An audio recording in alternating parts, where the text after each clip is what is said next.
ہند کو اسلامی و دینی چینل ہوتا تو واسطے ایک مرتبہ پھر انتہائی ضروری توجہ طلب غور طلب عمرے دے مسائل کے ان کے اسی حاضر تھے. بہت ضروری مسئلہ ہے. سوال پوچھئے کہ آیا احرام بننے تو پہلے غسل کرنا فرض تھے، واجب تھے، سنت ہے، کی چیز تھی؟ اور آیا یہ غسل مرد اور عورت دوئیں کر لے یا خالی مرد ہی کر لے؟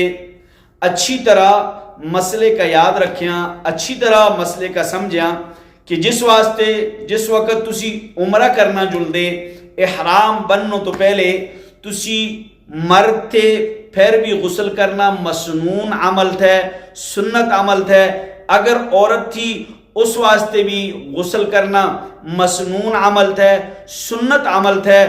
اگر غسل کر لے تو غسل کرنا بہتر تھے، لیکن اگر مرد یا عورت غسل نہ کر دے، وضو کر کے ہی احرام بن دے، اس صورت بھی بھی کوئی مسئلہ نہیں، کوئی قباحت نہیں، بلکہ بہتر عمل تھے، احسن عمل تھے، افضل عمل اے تھے کہ تسی احرام بننے کو پہلے غسل کر لے. اور یہ غسل مرد اور عورت دونوں واسطے سنت ہے.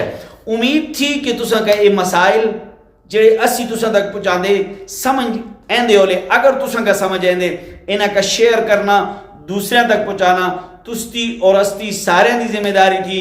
ہند کو اسلامی و دینی چینل کا سبسکرائب کرے، گھنٹی والے بٹن کا دبائے، اے عمرے دے مسائل دوسرے تک پہنچانے میں استے معاون بنے.